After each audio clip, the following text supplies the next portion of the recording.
In the early 1980s, I was directing the occupational medicine training program at the University of Arizona College of Medicine. And this program was funded with federal funding from the National Institutes for Occupational Safety and Health. That was my CYP 450. Okay. He is my doctor. Dr. Michael L. Gray is stationed in Benson, Arizona. I'm not in Benson, but that's not important.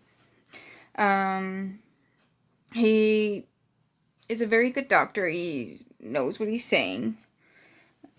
He has discovered something. Hypertoxicity is a condition that is basically you are lacking three enzymes, three protein enzymes where you cannot eliminate toxins from your system. So why is this important? Well, it's considered maybe a fifth of the population or a third or whatever might have this. Now, most people can live their lives not knowing they have this. It's a genetic condition. So my mom got tested and she has it too. We cannot eliminate toxins. So anything we are exposed to, we can't eliminate. That could be simple things like tobacco, drugs, mold, which is what happened to me. He was not taking any new patients, but he took me in because, well, when I died in 2015, we found out they were trying to say the story was I OD'd. I did it to myself. I'm only 27, so therefore, I was 22 at the time, so therefore, I must have done it to myself. Regardless of what drug tests told everyone believed I did. DCS was involved. They had my son. Of course, it got back to them. Beautiful.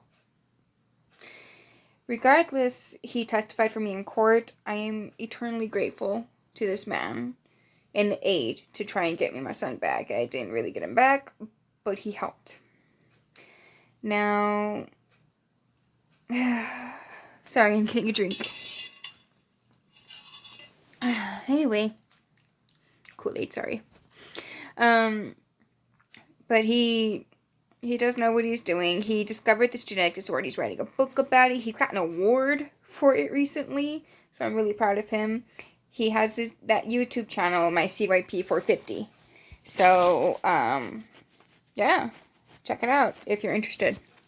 Either way, it would come back to bite me many times because, well, when you're being drug tested, they can tell what drugs are in your system. What's funny is they can also tell what's not in your system in a way, because you can get false positives, and that happens more commonly than you would think.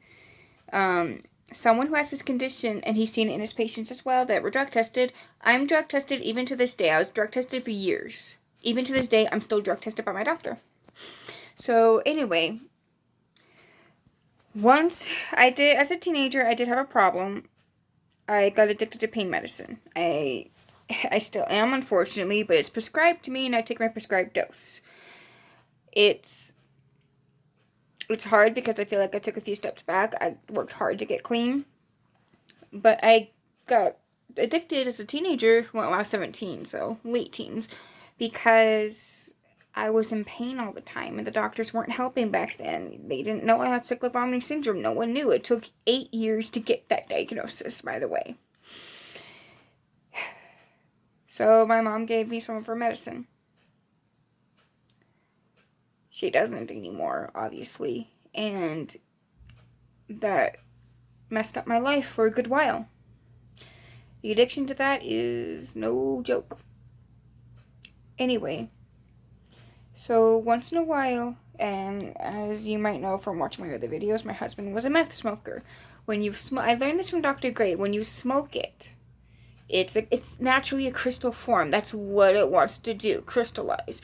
So if you smoke it, the vapor, whatever it lands on, yourself, someone else, the furniture, your clothing even, it crystallizes on that surface.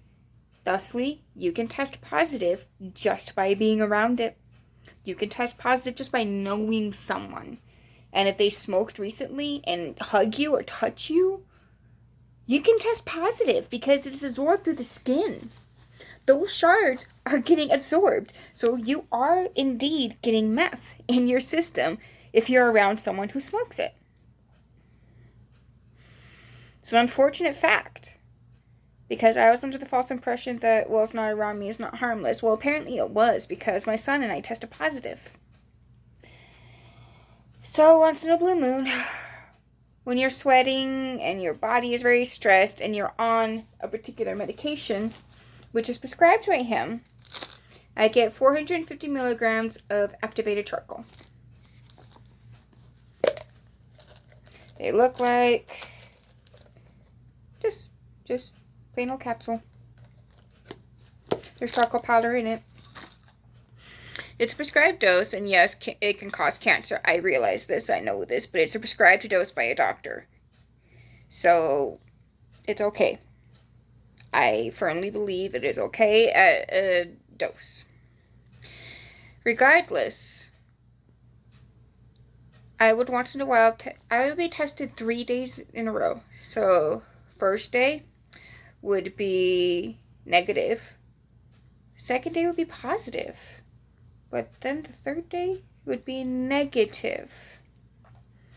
Which is physically impossible if you are doing it. If you are taking something or inhaling or whatever, some sort of drug, it's in your system 3 to 5 days for urine.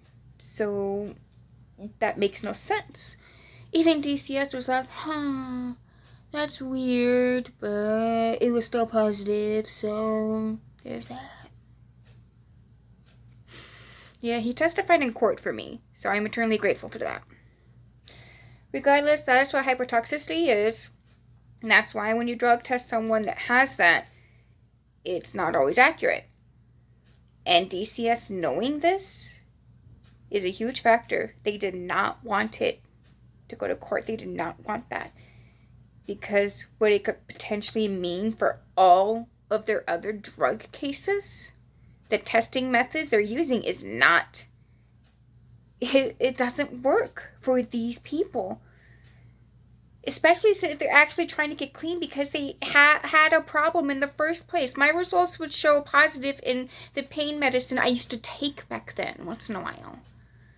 And once a rare red, blue, whatever moon, meth. When it was being removed from my system. Your body can do this without charcoal as well. It just does it more with charcoal.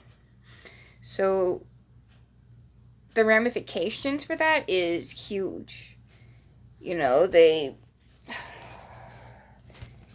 not for you. DCS is not for you. They're not. Families are together. That's why I tried to marry him. It just ticks me off. But regardless, there's that. I'm still working on seeing my son. I'm still doing everything I can. There's a parenting class I gotta take again. Because I took like 4 different classes. Drug relapse prevention, information about drugs, parenting, and the 4th one I don't even remember. It had something to do with drugs. So, I'll end this on a lighter note. I'll be making a video about my cochlear at some point. So, see ya.